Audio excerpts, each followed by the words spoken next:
Olá, muito boa noite a todas, a todos presentes.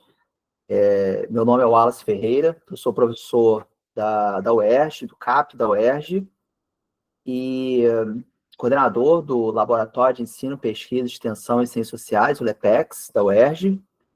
E é com muita satisfação, muito prazer que pela segunda vez no ano a gente organiza uma atividade com o professor Cristiano Bodar, um parceiro nosso, parceiro da UERJ, parceiro do LEPEX, e para tratar de assuntos relacionados ao ensino de ciências sociais, né? Cristiano, que é uma grande referência nessa área. Essa atividade, mais especificamente, né, Cristiano, a gente organizou dentro da disciplina que eu dou na graduação, na licenciatura da UERJ, que é Prática Pedagógica em Ciências Sociais 2. Então, é uma disciplina voltada para metodologias de ensino de ciências sociais e avaliação. Então, a gente está na primeira parte do curso trabalhando com metodologias de ensino.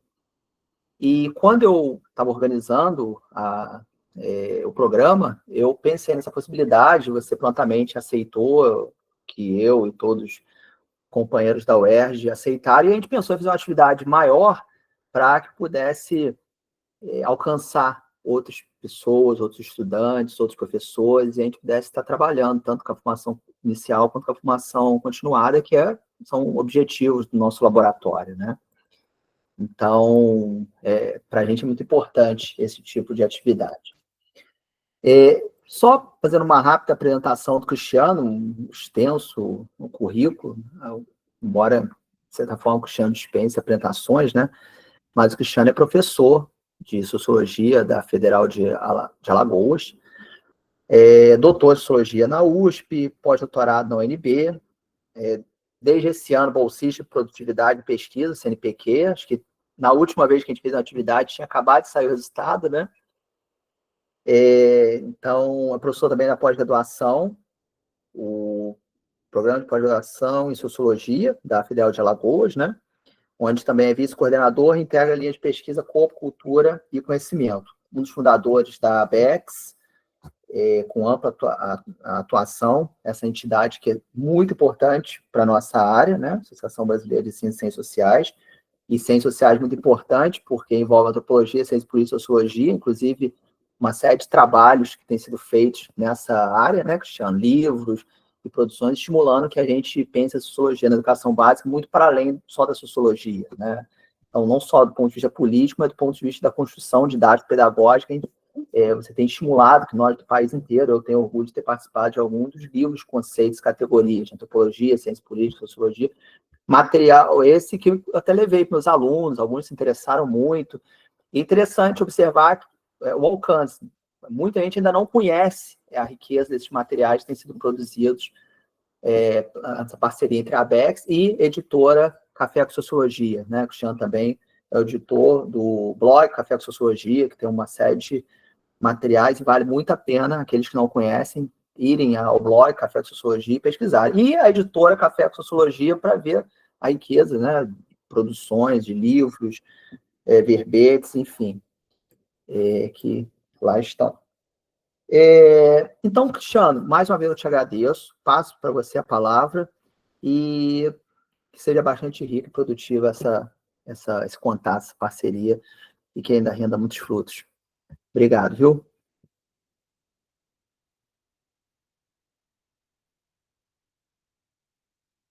Então, assim, como de praxes, né, inicio agradecendo o convite, Wallace, me sinto honrado por participar da sua disciplina, né, e também honrado por ter tanta gente aqui interessada num tema que nós vamos estar trazendo aqui. Espero que valha a pena esse momento aí que cada um de vocês estão tirando aqui para me ouvir.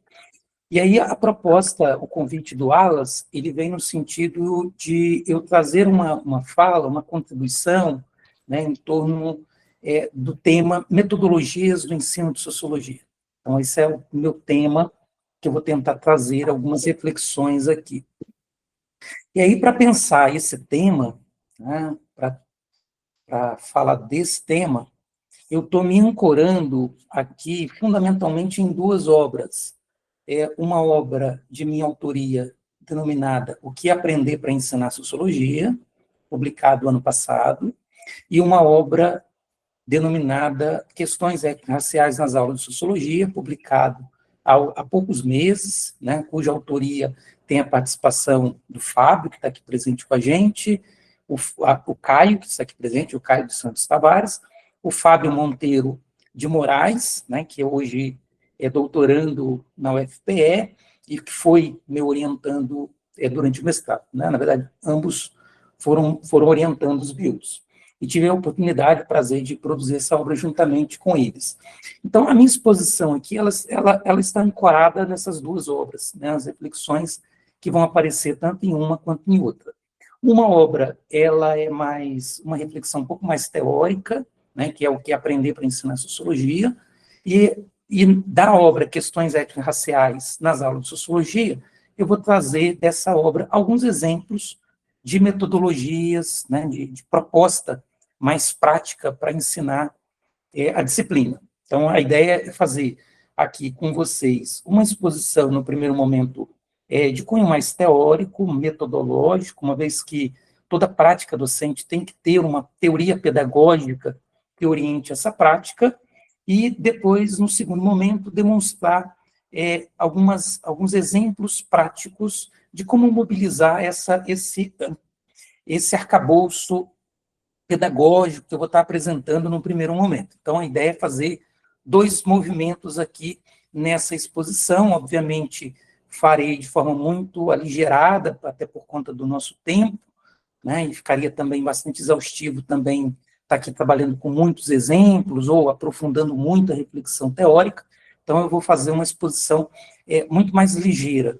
E aí, aqueles que tiverem interesse de conhecer um pouco mais dessas reflexões, recomendo aí essas duas obras que podem ser encontradas no site da editora Café com Sociologia.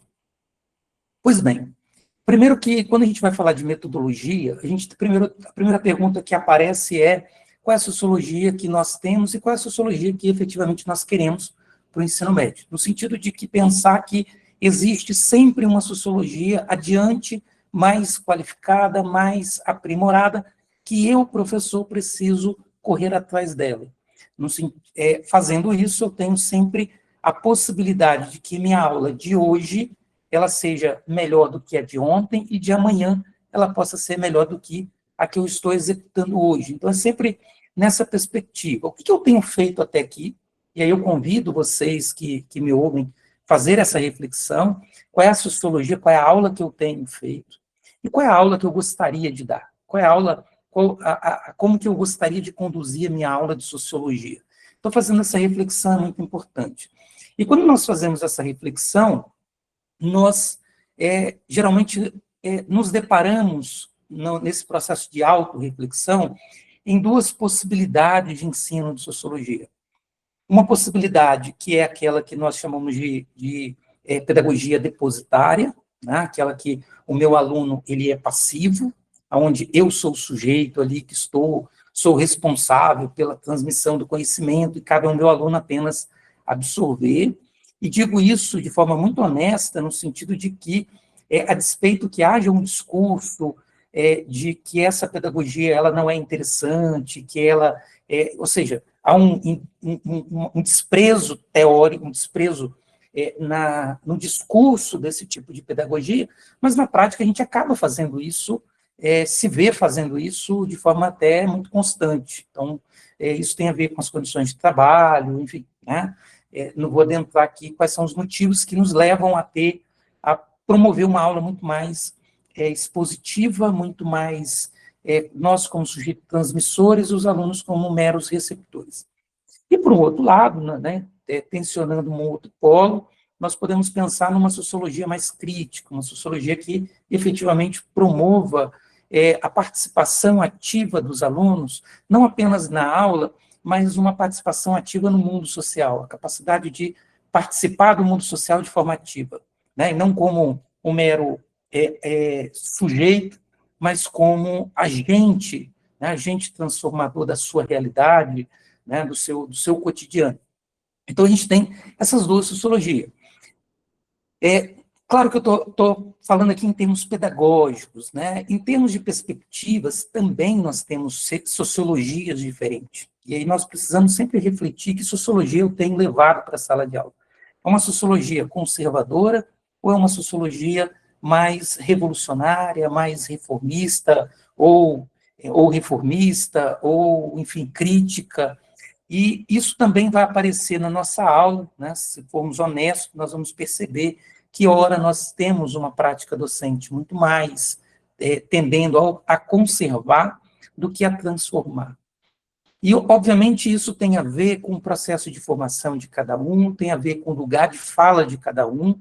Então, se você tem um professor que tem uma origem social, que vem da classe trabalhadora, e que está ali na escola pública, e vê nos alunos um pouco daquilo que um dia ele foi, há uma tendência de ele se esforçar para fazer uma aula muito mais no sentido progressista, no sentido de crítico, mas, por outro lado, se é um professor que tem uma trajetória, que vem, né, das classes sociais mais privilegiadas, que está ali dando aula para alunos muito privilegiados, questões que apareceriam no primeiro exemplo de professor, dificilmente vai aparecer no segundo professor.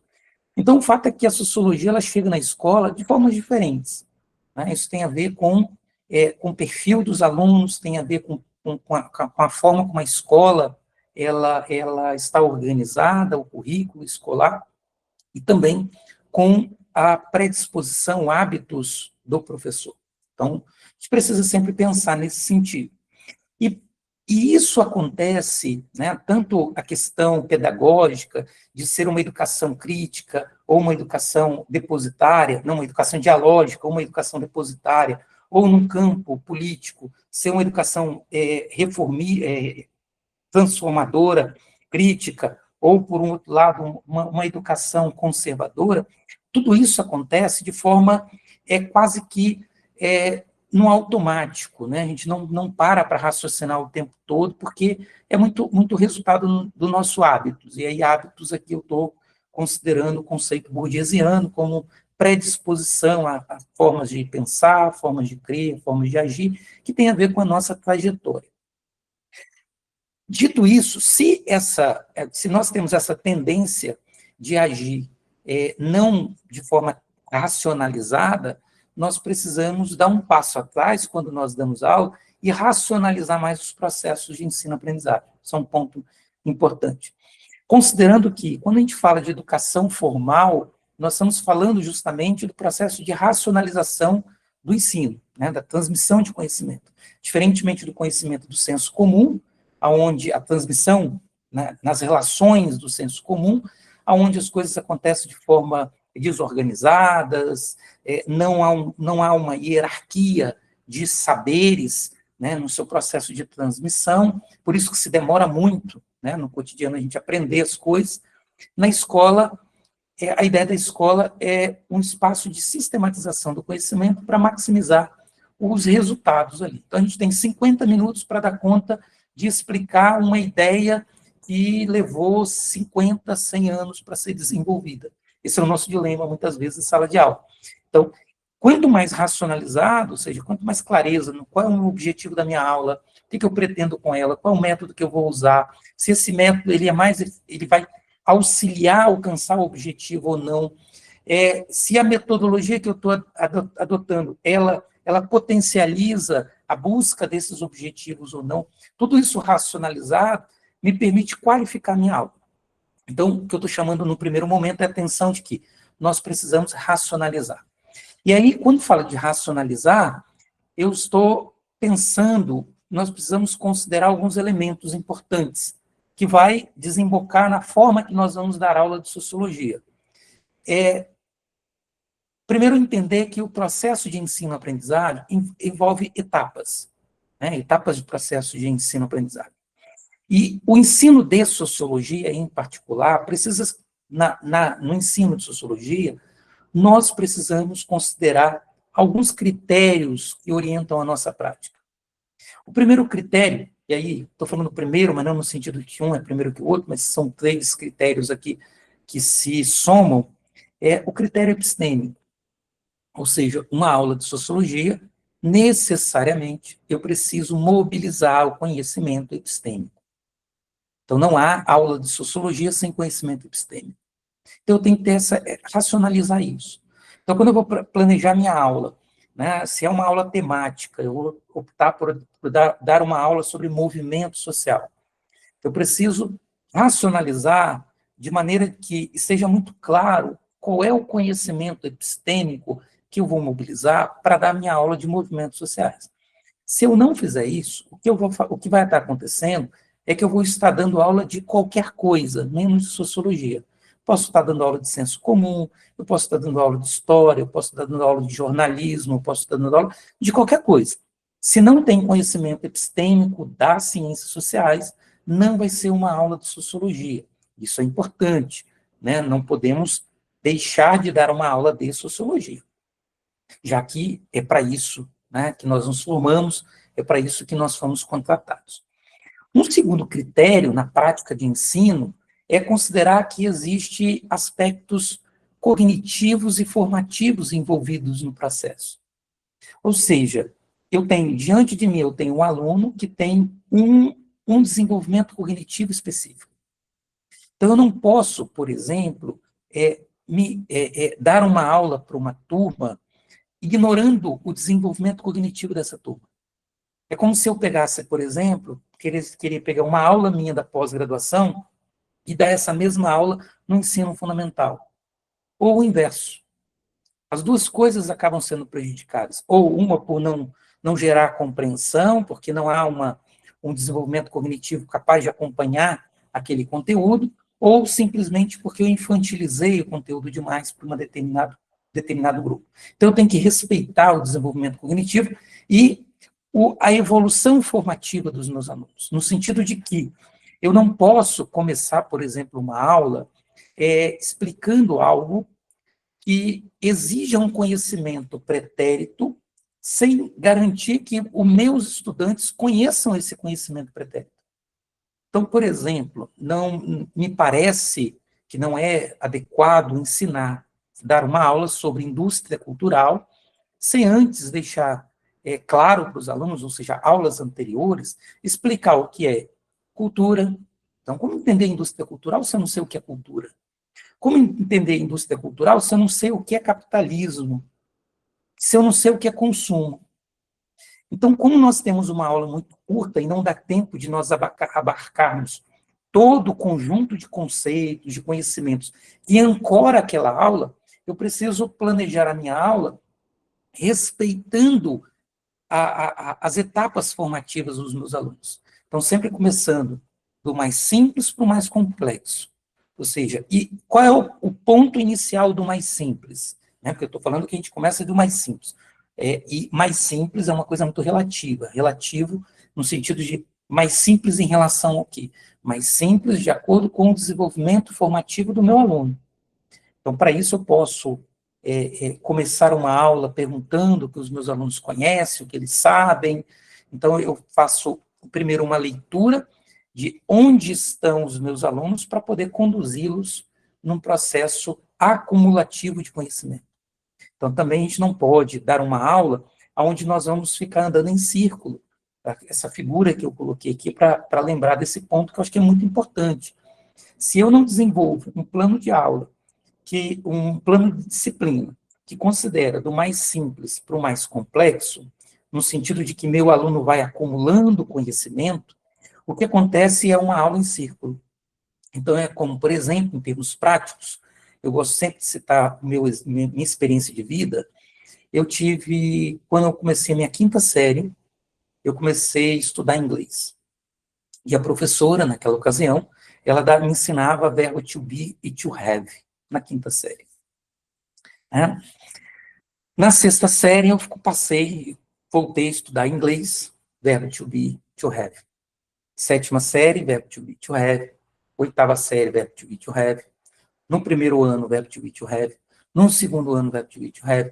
No terceiro ano, verbo to be, to have. Eu saí do ensino médio sem saber nada, nem esses verbos.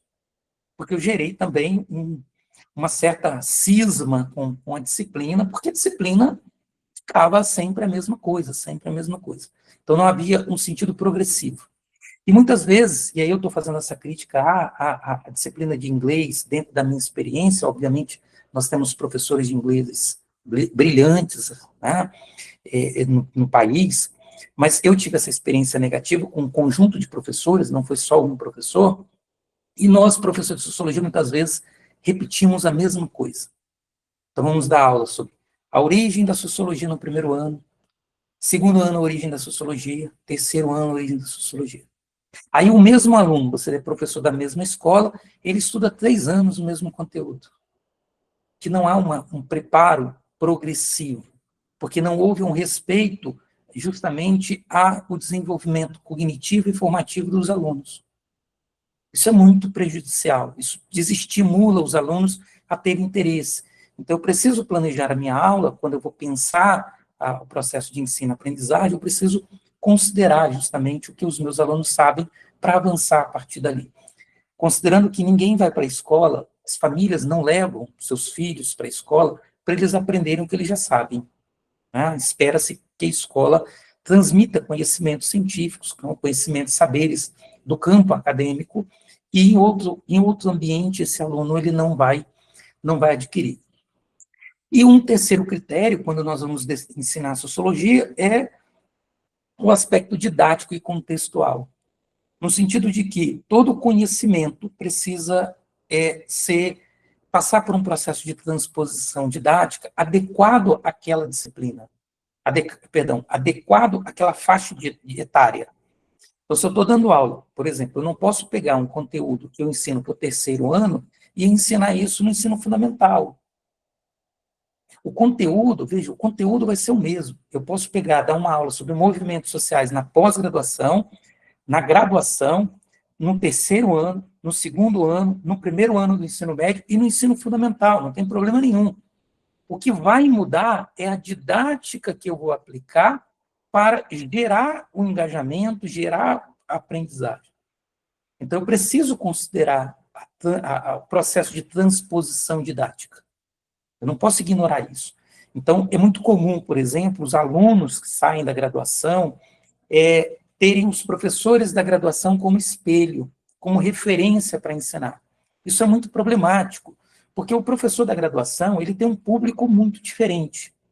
Ele tem um público, no caso, no curso de Ciências Sociais, de alunos que estão ali precisando aprender o conteúdo, porque a vida profissional deles depende daquele conteúdo. Então, o professor pode sentar na cadeira, se dá o luxo de sentar numa cadeira e explicar, como eu estou fazendo aqui, usando praticamente quase nenhum recurso didático além do slide.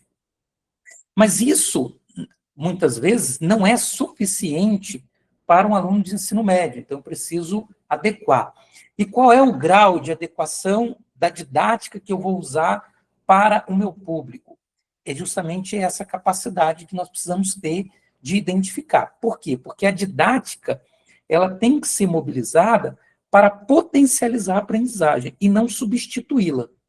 Então, não faz sentido, por exemplo, eu fazer uma dinâmica na sala de aula, gastar 40 minutos na sala de aula, e aí, no final, falar assim, a moral da história é isso. E aí, a aprendizagem foi desse tamanho e eu gastei 50 minutos.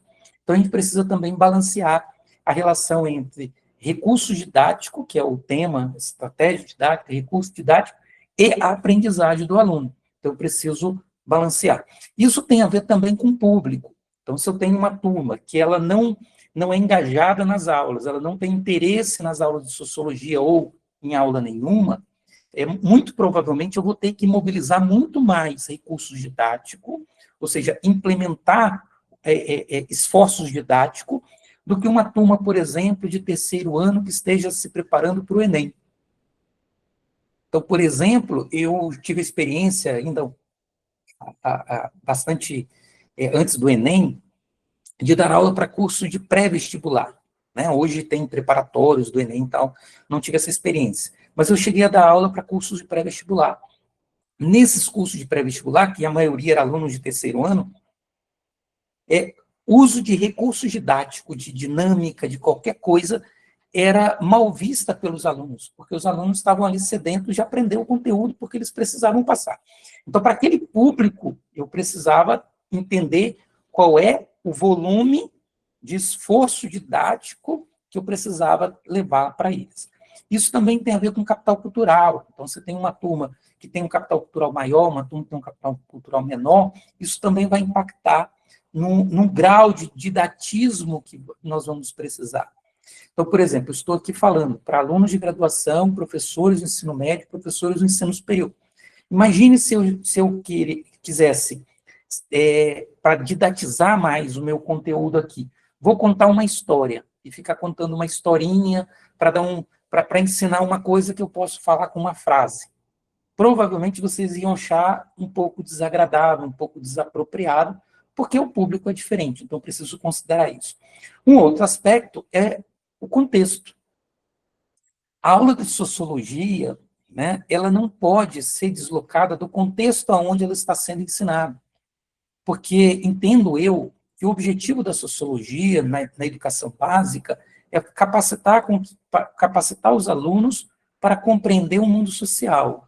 E eu estou me referindo ao seu mundo social. Eu não estou me referindo à capacidade de compreender o mundo social de Marx, final do século XIX, a capacidade de compreender o mundo de Durkheim, primeira metade, final do século XIX, início do século XX. Não é isso. O meu aluno precisa entender os dilemas sociais que o cercam.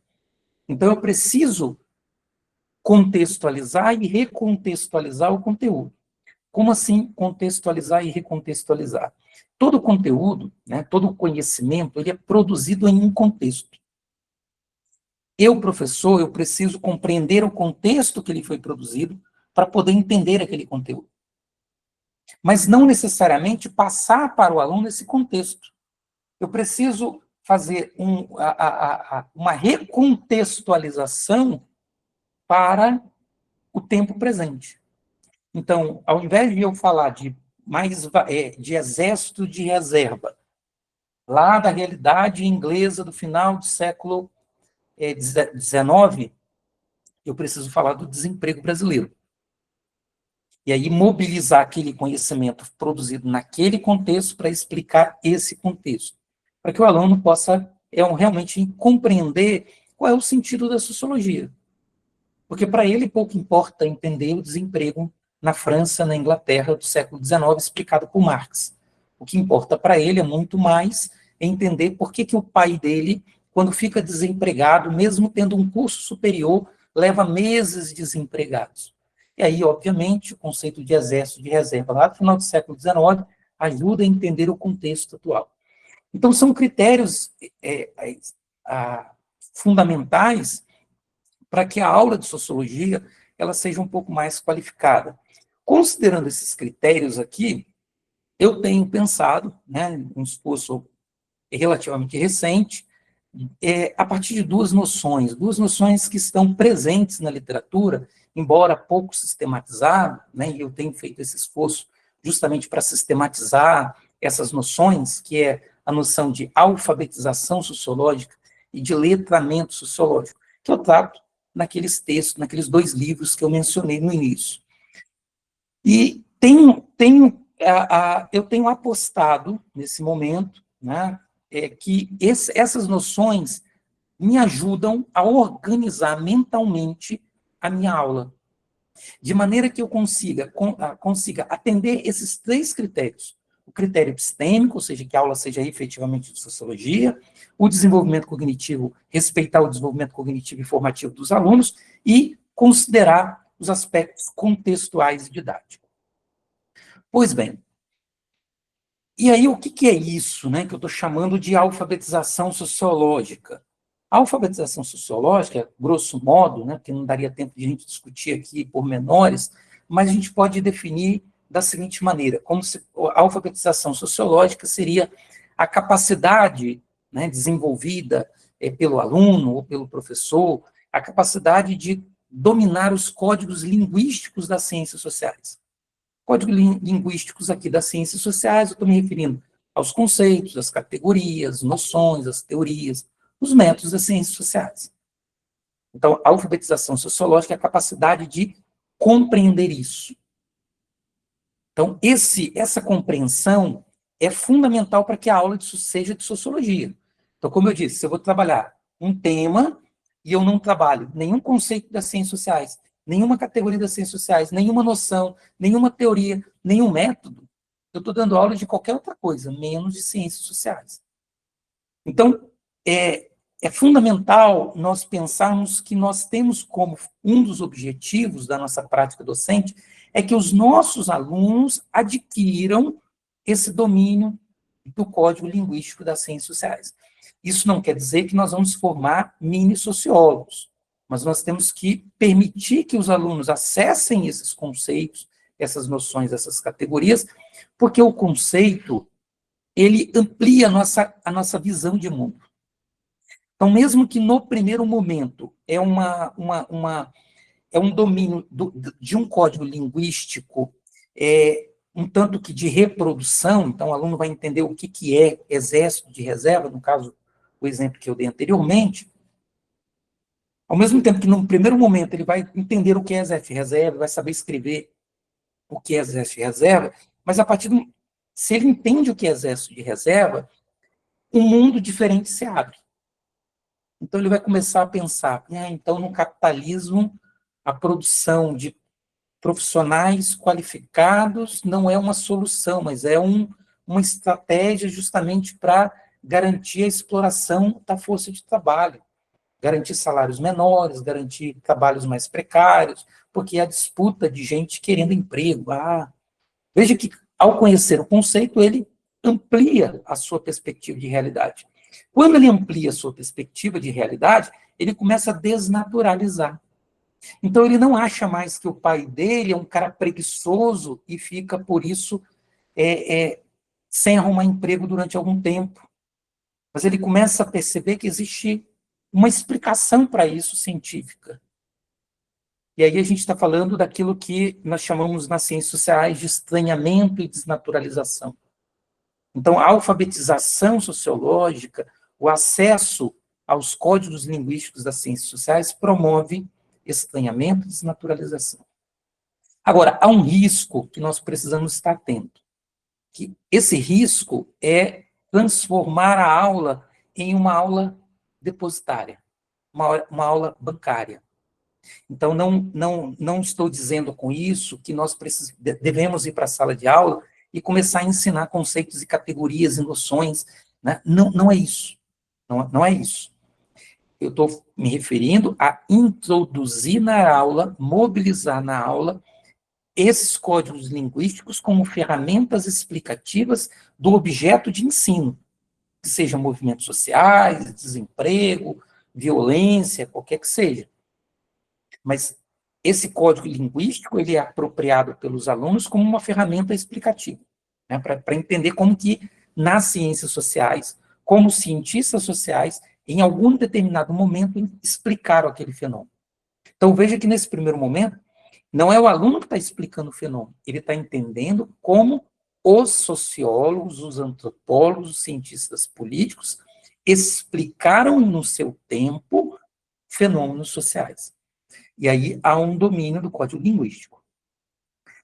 Por um outro lado, né, num segundo momento, e aí eu estou falando num segundo momento, mas as coisas acontecem quase que simultaneamente. Na mesma aula nós devemos, na minha leitura, nós devemos promover a alfabetização, mas nós devemos promover também o letramento sociológico. O que é esse letramento sociológico? Eu coloquei aqui uma definição bem genérica, só para vocês entenderem minimamente o que eu estou chamando de letramento sociológico. Então, competência de mobilizar os códigos linguísticos. Então, primeiro eu tenho que saber os códigos linguísticos. E aí, no letramento, eu mobilizo esses códigos linguísticos das ciências sociais, né, de modo funcional, ou seja, útil para o cotidiano, para o mundo contemporâneo, reflexivo, interpretando criticamente as realidades sociais, sendo capaz de elaborar algumas análises, mesmo que análises ainda muito incipientes, porque a gente está falando de alunos do ensino médio, mas que permita ali uma produção de discursos e práticas fundamentadas nesse pensamento das ciências sociais. Então, o letramento sociológico com outras palavras, a capacidade de pegar os códigos linguísticos que ele aprendeu né, como os sociólogos, como os antropólogos, cientistas políticos explicaram um determinado fenômeno e mobilizar isso para explicar um fenômeno novo, um fenômeno que está diante dos seus olhos, né, no mundo contemporâneo. E aí eu estou me referindo aqui a uma promoção de uma perspectiva sociológica. Não há como promover letramento sociológico sem alfabetização sociológica, porque o letramento sociológico é justamente a capacidade de mobilizar o letramento adquirido para explicar o seu próprio mundo social. E quando eu vou planejar minha aula, eu preciso ter muita clareza em quais são os elementos que vão constituir esse meu esforço de alfabetização sociológica e quais são os momentos que eu vou e a maneira que eu vou promover o letramento sociológico. Por que a gente precisa fazer isso ao mesmo tempo, né? Porque, veja, nós não recebemos os nossos alunos no ensino médio já com uma alfabetização sociológica. Eles não tiveram ensino de sociologia durante o ensino fundamental. Eles chegam analfabetos sociologicamente. E nós temos só 3 anos para ensinar eles sociologia. E não é interessante apenas alfabetizar sociologicamente, porque seria muito maçante. Decorar conceito, decorar teoria, isso seria desagradável para os alunos. Então, esse é um primeiro motivo. Então, eu preciso trabalhar as duas coisas para que o aluno veja sentido no ensino de sociologia. Sem a promoção do letramento, a sociologia perde sentido para quem não é sociólogo. Então, esse é um primeiro momento, um primeiro motivo. O segundo motivo é o fato de nós temos um tempo muito curto. E não daria para fazer uma etapa de alfabetização e depois uma outra etapa de letramento sociológico. Não dá para fazer isso. Isso nos lembra, por exemplo, o dilema do Paulo Freire. Paulo Freire, quando foi alfabetizar alunos, né, os seus alunos já eram pessoas idosas, pessoas mais velhas. Não era mais tempo de alfabetizar e depois letrar esse sujeito. Então, o que Paulo Freire fez? Os 2 movimentos ao mesmo tempo. Ao mesmo tempo que as pessoas liam as letras, elas liam o mundo social. Então, nós precisamos fazer esse mesmo movimento. Ao mesmo tempo que nós estamos alfabetizando, nós estamos também promovendo o letramento sociológico, porque não há tempo. A gente não consegue ter tempo de fazer as coisas separadas, né? Um curso de ciências sociais pode até planejar fazer isso. Né? Você tem um período da aula que uma parte da disciplina que se foca na alfabetização e depois, no segundo momento, o letramento sociológico, né?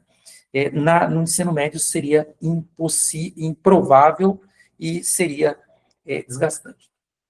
E aí, quando eu me refiro, então, à ideia de ensino progressivo, eu estou me referindo a respeitar justamente essas 2 etapas. Se não há letramento sem alfabetização, então eu não posso simplesmente pular a etapa. Para exemplificar o que eu estou dizendo, imagine querer promover, e aí entrando na ideia de metodologia de ensino já, se eu quero promover um debate, né, eu dou um tema e vou promover um debate na sala de aula. Se eu não letrar, se eu não alfabetizar os meus alunos sociologicamente, eu vou ter um debate que vai ser interessante, os alunos vão desenvolver argumento, vão desenvolver até pensamento crítico, mas não sociológico, porque eles não têm a alfabetização sociológica. E aí a aula não é de sociologia, a aula é de oratória, de qualquer coisa, né? de fortalecimento do senso comum, enfim.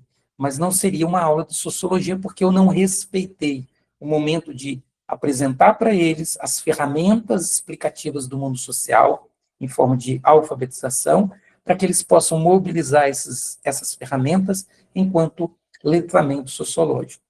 E para fazer isso, eu preciso respeitar, então, o ensino de forma progressiva, tanto nesse aspecto de alfabetização e letramento, quanto também respeitando o desenvolvimento cognitivo dos meus alunos, desenvolvimento formativo. Então, só para exemplificar aqui, eu tenho um quadro, eu coloquei aqui como uma proposta, né, pensando um plano de disciplina. Introduzir os conceitos mais básicos da sociologia. Então, por exemplo, o que é sociedade, o que é indivíduo, o que é instituição. Depois, eu começo a introduzir conceitos que permitirá a compreensão do mundo social mais amplo. Então, movimentos sociais, indústria cultural, né, a cultura, enfim. Num terceiro momento, e aí nesses dois momentos eu estou mobilizando tanto conceitos quanto o letramento. Depois eu tenho a introdução de conceitos relacionados a dimensões simbólicas, que são mais elaboradas, como, por exemplo, a ideia de alienação.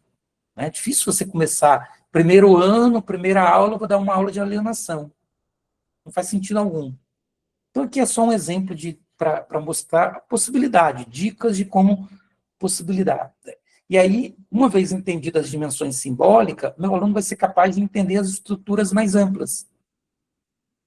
E ao entender as estruturas mais amplas, eu posso retomar as dimensões mais complexas, simbólicas anteriores, mas de forma mais complexa. Eu vou aprofundando a temática.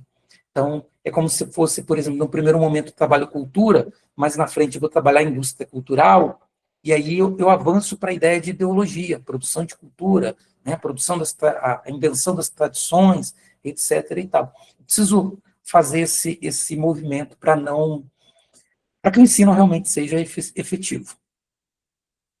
Em cada abordagem, né, e aí uma questão, em cada abordagem nós precisamos destacar conceitos, noções, teorias que fortalecem a alfabetização sociológica e o letramento sociológico, de modo que nós possamos, nessa prática, permitir que a aula seja efetivamente sociologia, como já disse, porque eu tenho lá uma alfabetização sociológica, estou mobilizando conceitos, noções, teorias, quantas noções, e que grau de profundidade? Isso depende dos alunos, né? Depende da turma que você tem. Se isso pode ser aplicado tanto para o ensino fundamental, quanto para o ensino médio, quanto para a pós-graduação. É o professor que precisa didatizar de acordo com o nível de ensino, como eu disse lá no início. Permitindo que os estudantes compreendam, por exemplo, o racismo não apenas como um fenômeno individual, mas como um processo histórico, estrutural, intersubjetivo. E aí veja que eu estou entrando aqui no aspecto do letramento sociológico. E aí o meu aluno precisa entender o que é racismo, o que é estrutura social, o que é subjetivismo, né, para poder avançar. E aí eu trago agora alguns exemplos, né, de aulas que envolveria tanto a alfabetização sociológica quanto o letramento sociológico. Eu vou passar aqui um pouco mais rápido, porque, inclusive, do tempo. Né? São só dois exemplos. Então, eu tenho aqui uma proposta, né, tirada do livro que eu mencionei, Questões Étnico-Raciais nas Aulas de Sociologia. Né? Essa atividade está lá como uma proposta. Então, eu tenho aqui como proposta pedagógica o uso de obras literárias. O tema, racismo estrutural. Então, eu tenho lá definido o que eu vou ter como objetivo geral, o que seriam os objetivos específicos. Então, o objetivo geral, discutir como o racismo estrutural influencia a vida da população negra, certo? As competências e as habilidades da BNCC estão ali. O recurso seria, então, um livro, né, Quarto do Despejo, da Carolina Maria de Jesus. Então, esse seria o recurso didático e essa proposta seria da aula. Não vou ler os objetivos específicos porque é do nosso tempo aqui, mas só para exemplificar. Então, com base nessa aula, eu tenho que pensar quais são os conceitos, categorias, noções que eu vou desenvolver no planejamento da aula. Aqui são sugestões. Eu poderia, nessa mesma aula, trabalhar o conceito de cidadania, né? Desigualdade racial, discriminação racial, dominação racial, direitos sociais, etnicidade, estratificação social, identidade racional, interseccionalidade, mobilidade social, preconceito, racismo estrutural, racismo institucional, violência simbólica. Eu poderia elencar um conjunto desses conceitos para trabalhar. E mobilizando a partir do campo teórico das ciências sociais. Então, como, por exemplo, o conceito de racismo estrutural, em Silva Almeida, né, para demonstrar como o racismo opera como um mecanismo estrutural e não individual. Então, veja que todo conceito, ele me permite a sua mobilização enquanto ferramenta explicativa do mundo social contemporâneo. Então, esse é um movimento. Ao mesmo tempo que eu vou apresentar os conceitos, eu vou fazer uma abordagem desses conceitos. E, consequentemente, eu demonstro aos alunos exemplos de letramento sociológico. Se o meu aluno adquire essa competência de usar esses conceitos para explicar outras coisas, eu tenho um aluno minimamente letrado sociologicamente naquele tema. Então, aqui a metodologia, a primeira aula, né, explica o conceito de racismo estrutural, estou falando de alfabetização, e como ele impacta a mobilidade social da população negra. Recomendamos que utilize dados estatísticos do IBGE e do Atlas da Violência para contextualizar a realidade atual da população negra no Brasil. Selecione trechos significativos do livro que evidenciam as dificuldades vividas pela protagonista. Realize a leitura coletiva na sala de aula, incentivando os estudantes a destacarem passagens que consideram relevantes e peçam que relacione o conteúdo da obra com a realidade social contemporânea. Vê que a letra D já caminha para o letramento sociológico. Percebem? Então, eu tenho a preocupação de alfabetizar, num primeiro momento, e, num segundo momento, promover espaço de letramento sociológico.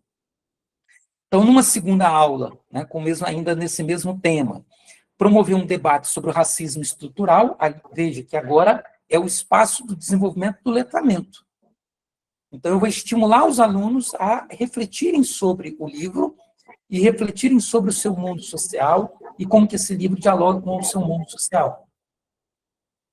E aí, uma proposta de atividade seria ali uma proposta de uma escrita reflexiva, onde ele possa mobilizar o conteúdo do livro, os conteúdos, os conceitos, categorias, noções que eu mobilizei na aula, para ele pensar o seu próprio mundo social, né? Ou pensar dados estatísticos, tentar explicar a partir das ferramentas que eu apresentei. Uma segunda proposta, né, o RAP como estratégia de denúncias das desigualdades sociais.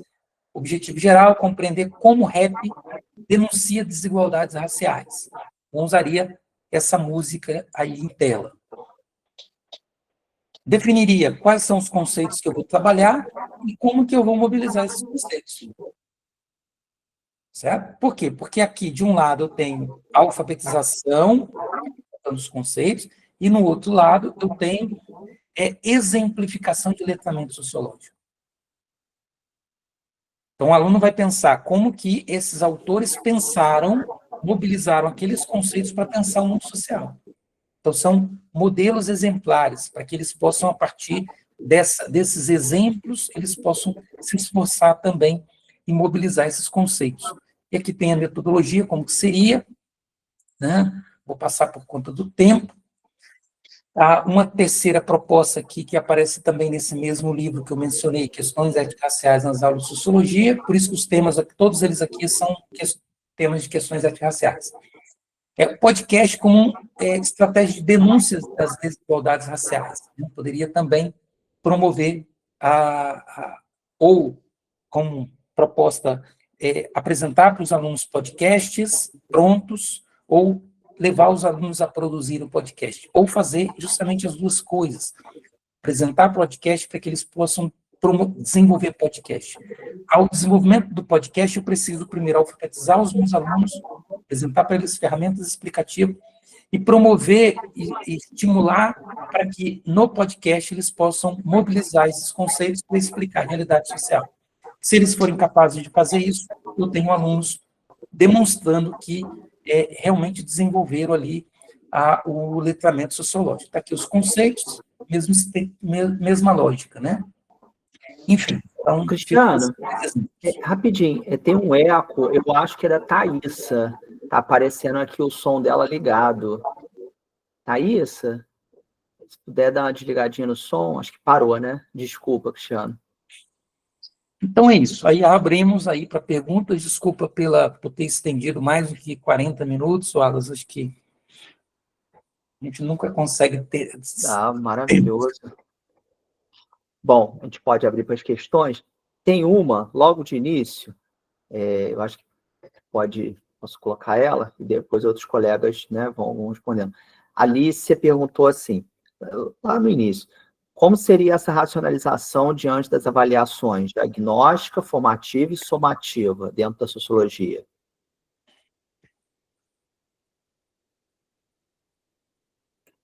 Então, vamos lá, tentar responder a primeira pergunta. Quem que fez a pergunta, Wallace? Desculpa.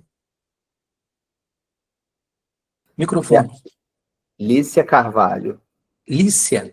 Isso. Lícia, obrigado pela pergunta. Vejamos, primeiro assim, acho que a primeira coisa que nós precisamos ter em mente quando falamos de avaliação, né, porque a sua pergunta caminha para a avaliação, é entender que a avaliação ela não pode se diferenciar da forma como nós ensinamos. Isso é um primeiro momento.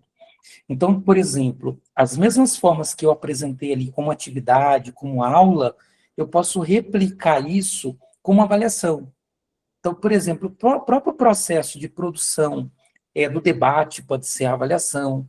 E aí, nesse processo do debate, por exemplo, eu preciso estar atento em avaliar se o meu aluno ele domina minimamente os códigos linguísticos das ciências sociais, ou seja, se ele está alfabetizado naquele tempo, e se ele tem criticidade, se ele mobiliza aqueles conceitos para pensar, para debater, para apresentar sua opinião, ou seja, se ele está letrado.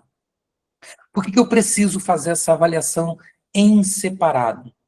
Porque, às vezes, eu identifico que ele não consegue expor a sua competência de letramento, porque há precariedade na alfabetização.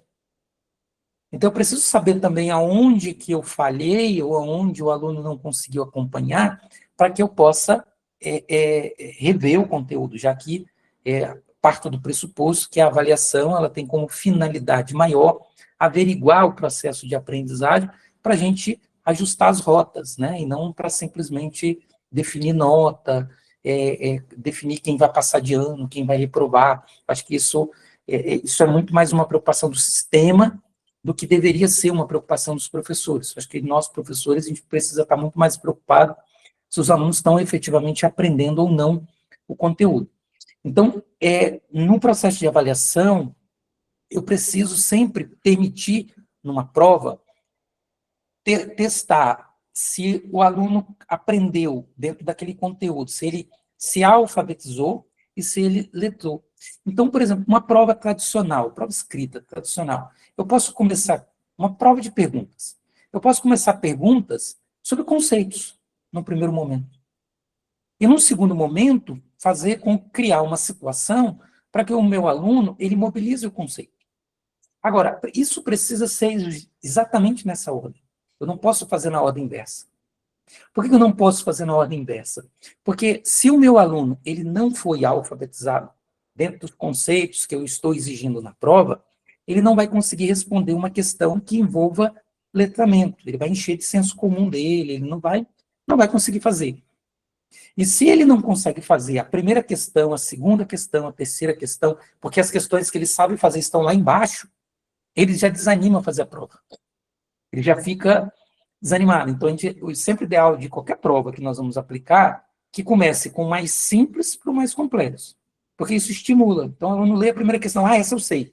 A segunda, essa eu também sei. A terceira, essa eu também sei. Agora, você imagina o contrário, né? Quem faz concurso público aqui sabe como é isso, né? Como que é desmotivante você lê a primeira questão e, cara, não sei. Aí você lê a segunda, nossa, essa eu também não sei. A terceira, meu Deus do céu, essa aqui eu não faço ideia. E às vezes as que estão lá no final são as que você sabe, você já está tão desmotivado que você nem acerta as últimas. Então a gente precisa também considerar isso. E aí, considerando isso, dentro do ensino de sociologia, na sua particularidade, envolvendo alfabetização e letramento, a alfabetização vem primeiro, o letramento vem depois. Agora, numa mesma questão, eu posso trabalhar as duas coisas.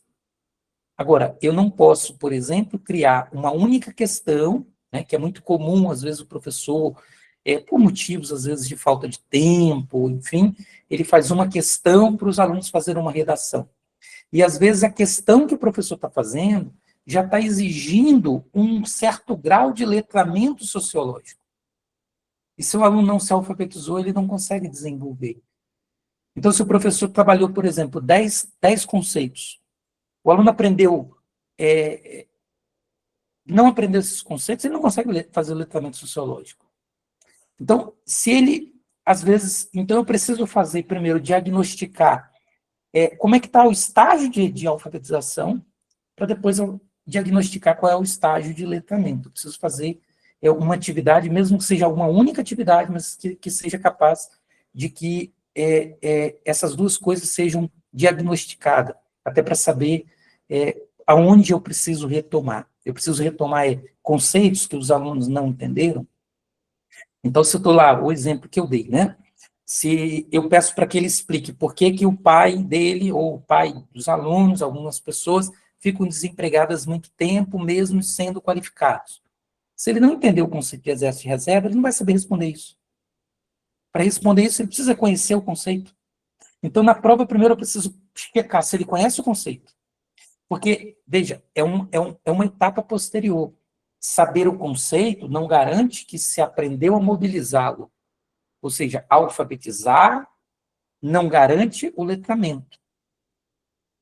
Então, eu preciso checar as duas coisas em separado quando você fala de processo de ensino, de avaliação, né, de averiguação do processo de aprendizagem.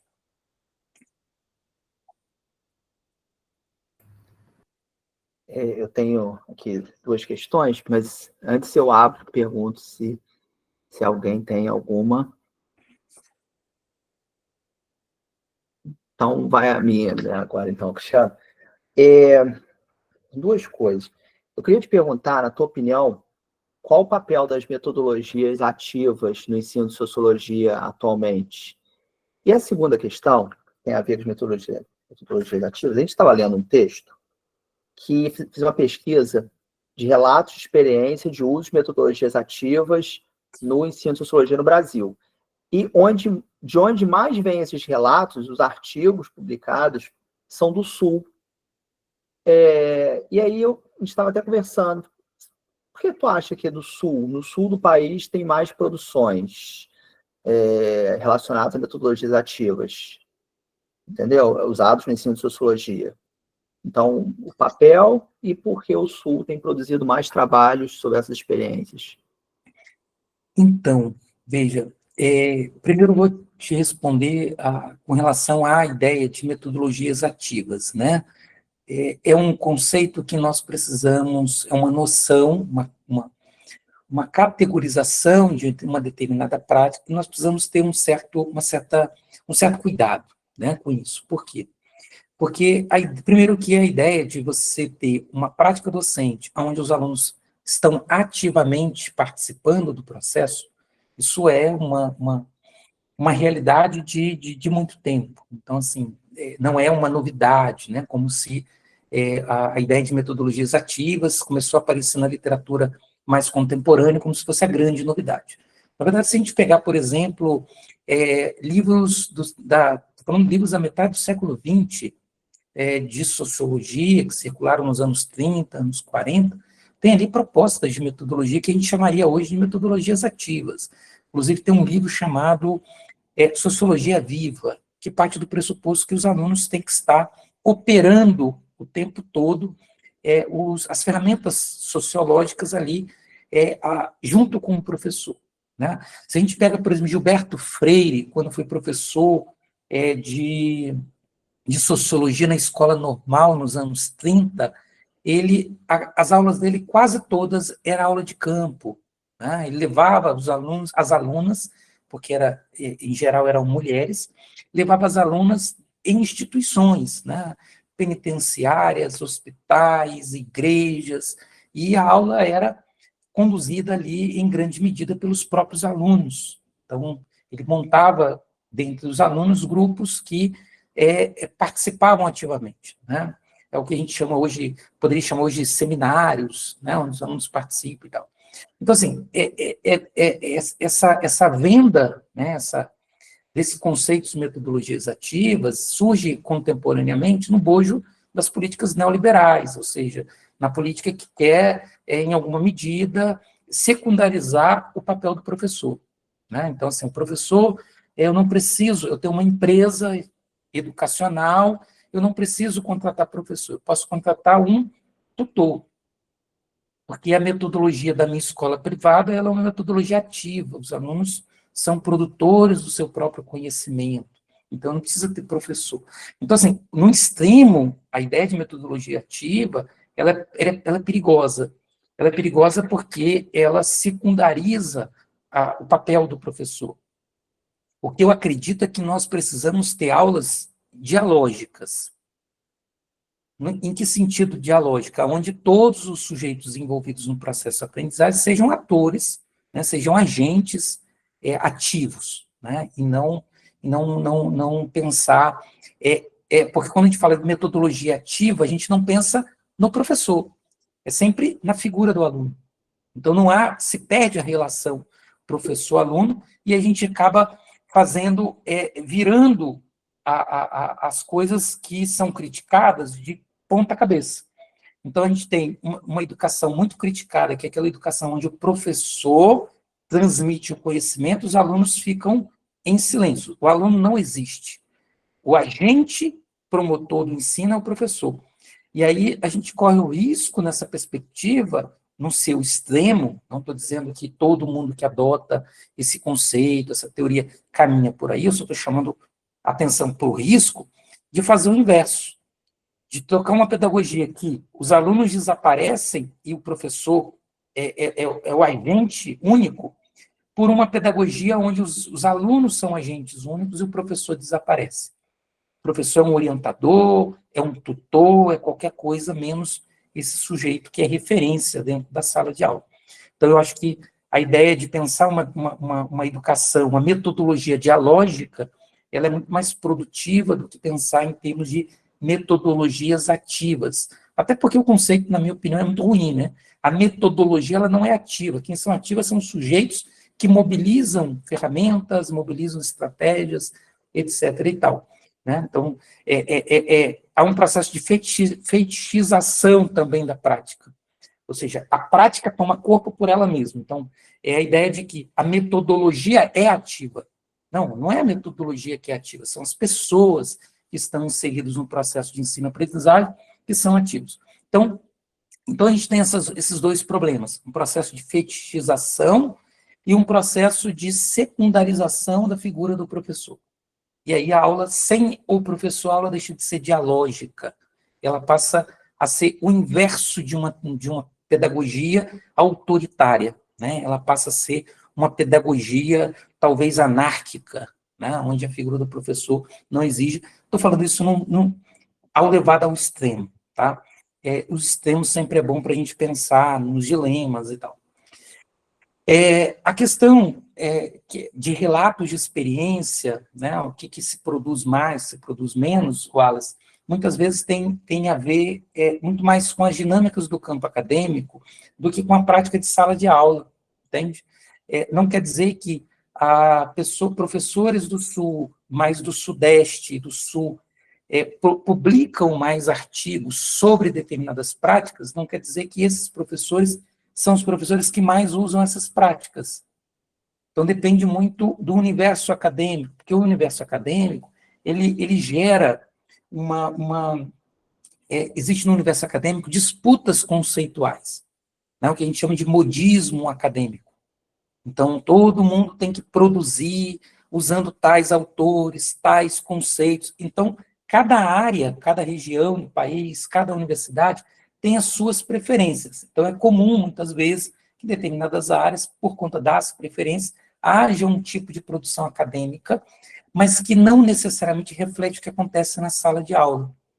Tá? Aí teria que ser investigado melhor as experiências de sala de aula e não o volume dos trabalhos que são desenvolvidos. Não, acho que passa por aí.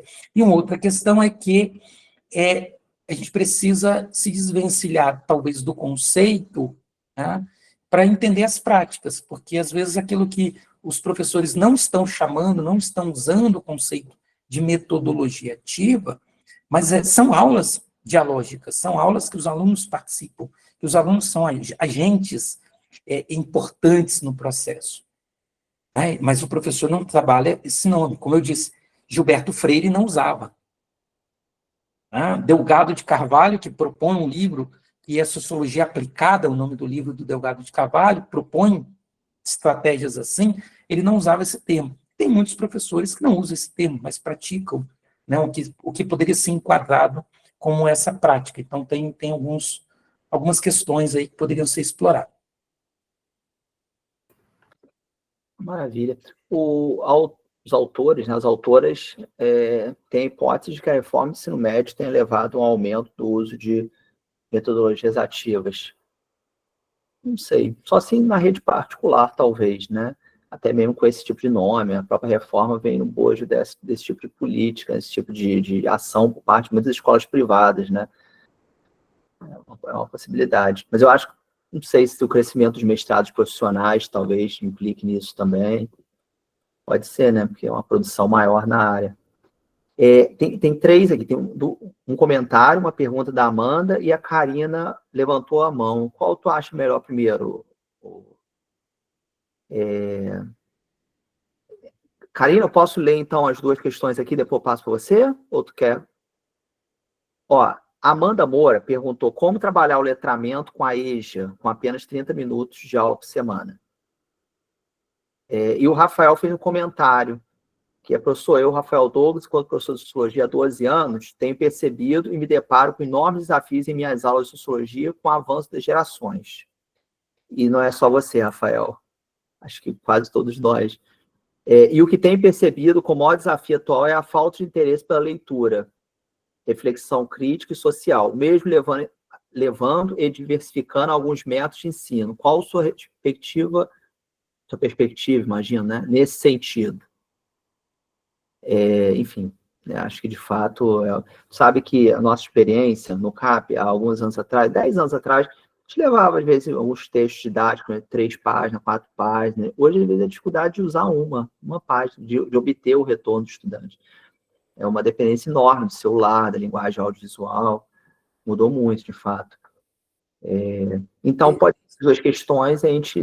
Respondendo a Amanda, aliás, tentando responder a Amanda, porque a Amanda faz uma pergunta que é muito difícil, né? Em termos práticos, é bem complicado.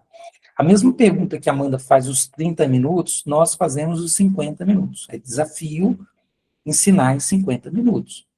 Né? Ensinar em 30 minutos é um desafio ainda maior. Agora, o que nós precisamos sempre considerar, Amanda, é que nós não vamos mudar o mundo, nós não vamos letrar, nem alfabetizar os nossos alunos em uma única aula. Então, esse é um primeiro ponto que a gente precisa considerar. E a formação cidadã, ela não é obrigação apenas nossa, professor de sociologia, ela é obrigação da educação. Então, se a gente desencana disso, já fica mais leve. Então, assim, se eu ficar naquela ânsia de que toda a aula, ao fim de 30 minutos, os meus alunos têm que ter abertamente para um novo mundo, para novas concepções, eu vou ficar frustrado. Então, eu preciso considerar que o processo de ensino-aprendizado ele é longo, ele é demorado. Eu posso dizer para vocês, embora eu não trabalhava com esse conceito de letramento, de alfabetização, quando eu fui professor de educação básica, que eu fui durante 14 anos, mas eu tenho uma experiência olhando em retrospectiva, né, a partir dos conceitos de agora que eu tenho adotado. Eu tive um caso de uma aluna, e foi uma aluna razoavelmente ruim. Não sei se dá para usar esse termo. Foi uma aluna que não era uma aluna muito boa. E passado um tempo depois, eu a encontrei e tive a felicidade de saber que ela estava fazendo mestrado em psicologia. E aí perguntei para ela o interesse dela. Ela disse assim, professor, eu fui fazer psicologia porque das suas aulas de sociologia. Eu falei assim, aí eu fui sincero, mas eu achei que você nem gostava das aulas. Eu não gostava não, mas algumas coisas que eu fui aprendendo, depois foi fazendo sentido. Na minha fase adulta, foi fazendo sentido. O que eu estou querendo dizer com isso? Estou dizendo com isso que, às vezes, o letramento sociológico, ele se dá muito depois. Né? Os alunos começam... Agora, o que a gente precisa fazer é que os nossos conhecimentos transmitidos na aula precisam ser significativo. Significativo no sentido de que não pode ser muito fluido, né? Não pode ser aquilo que entra no ouvido aqui, sai aqui, ficou. A gente tem que tentar criar experiências marcantes, né? Então, experiências marcantes que o aluno possa, em algum momento, revisitar aquilo que naquele momento, às vezes, ele não tinha maturidade para compreender, e ele começar a compreender um pouco melhor.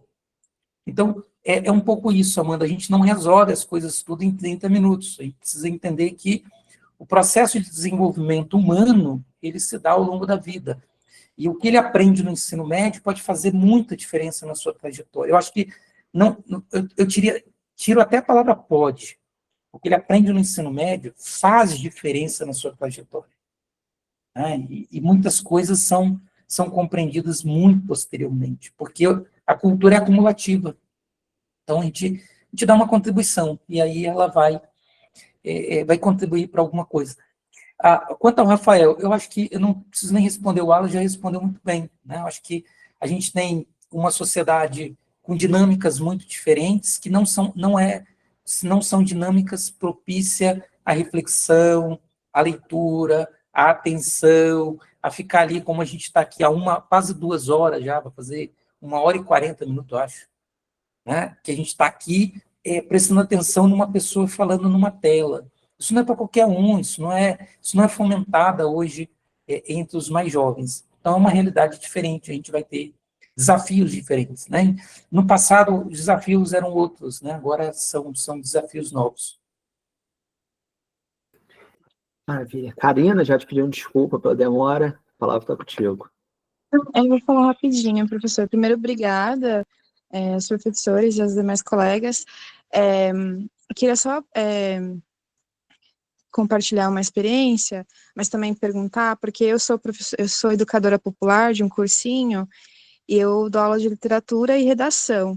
E aí eu tenho tentado aproximar as discussões a partir da literatura e as discussões sociológicas a partir da literatura, né, e, enfim, dos livros que são sugeridos, né, enfim, das listas obrigatórias, mas trazendo uma abordagem sociológica e encaminhando para a escrita, né, para a redação. Então, o último encontro que eu tive com a turma foi trabalhando o texto da Djamila Pereira de Almeida, né, que está aí na obra, na lista da FUVEST e tal.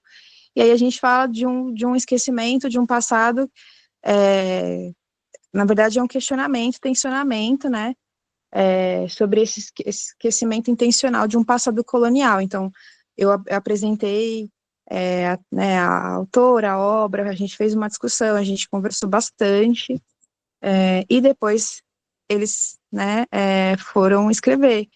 E eu acho que isso tem funcionado, né, porque qual é a minha intenção?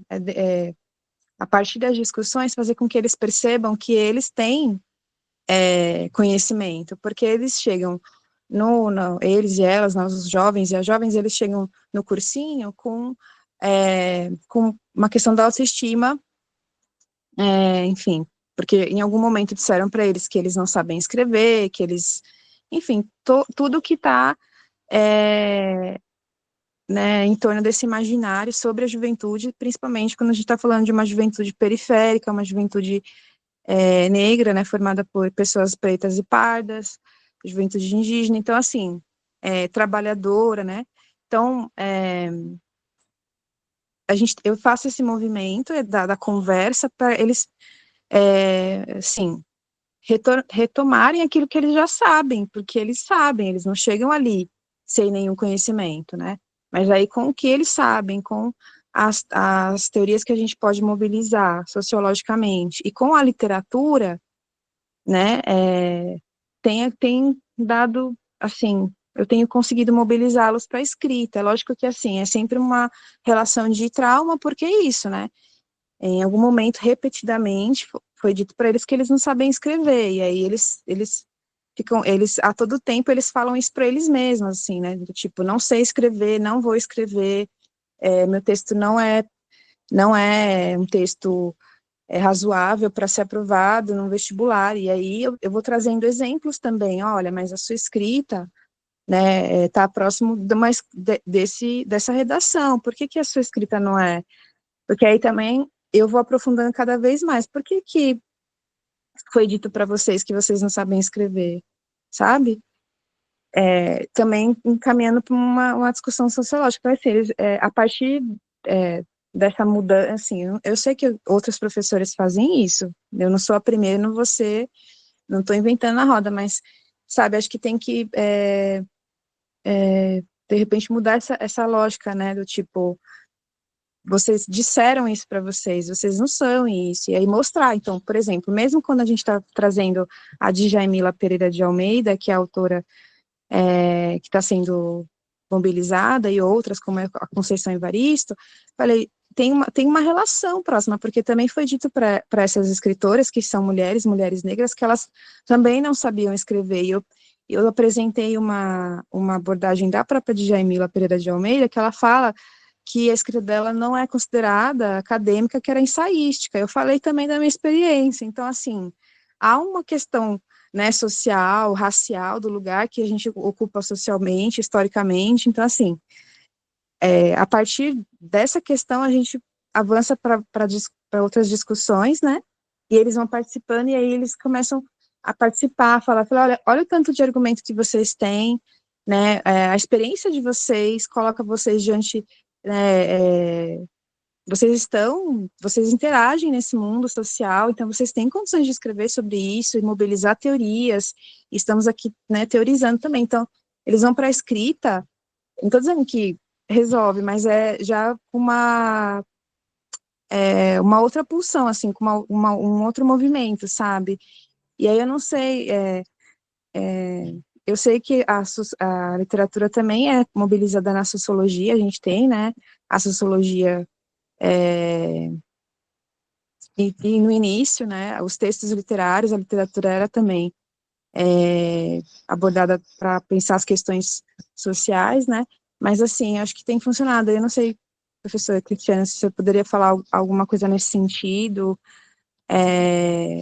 mas eu só queria compartilhar isso com vocês e dizer que isso tem funcionado para mim, assim, enquanto educadora popular, sabe?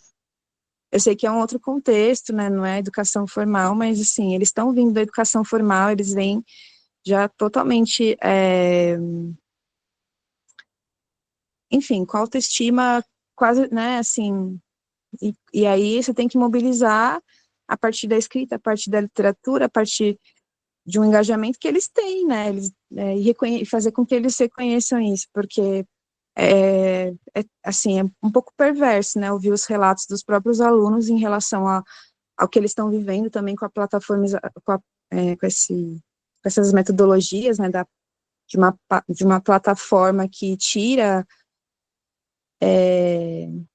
a autonomia do professor e a autonomia deles também, né, tira também o agenciamento deles, o agenciamento dos professores e das professoras, e os relatos são, assim, de uma perversidade, infelizmente, né, e aí trazer isso também como discussão para eles se mobilizarem para a escrita. Para mim tem funcionado, eu não sei o que o senhor pensa, então, enfim. Bom, é isso, gente. Obrigada. Obrigada, professor.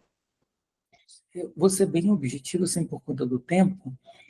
Primeiro, assim, parabéns, Karine, pelo caminho que você está conduzindo, acho que é importante, é interessante, pode ser muito produtivo. Eu te recomendo conhecer uma dissertação de mestrado do Adeildo Júnior, do Prof. Sócio, que é um material de como trabalhar. Ele é um professor muito experiente na língua portuguesa, foi professor durante décadas de língua portuguesa, e agora foi fazer licenciatura em Ciências Sociais, mestrado Prof. Sócio em Ciências Sociais, e desenvolveu uma cartilha de como trabalhar, como trabalhar a produção de texto para o Enem nas aulas de sociologia. E aí ele juntou expertise tanto de professor de literatura, de língua portuguesa, quanto o professor de sociologia. Então, tive a oportunidade de participar na banca, recomendo, porque o trabalho é muito bom, muito interessante. E está disponível, já deve estar disponível, tem um mês que ele defendeu, já deve estar disponível online, né? Adeildo, o nome dele. Eu não lembro o sobrenome agora, mas se você digitar, deixa eu ver aqui rapidinho, aqui, para não tomar muito tempo.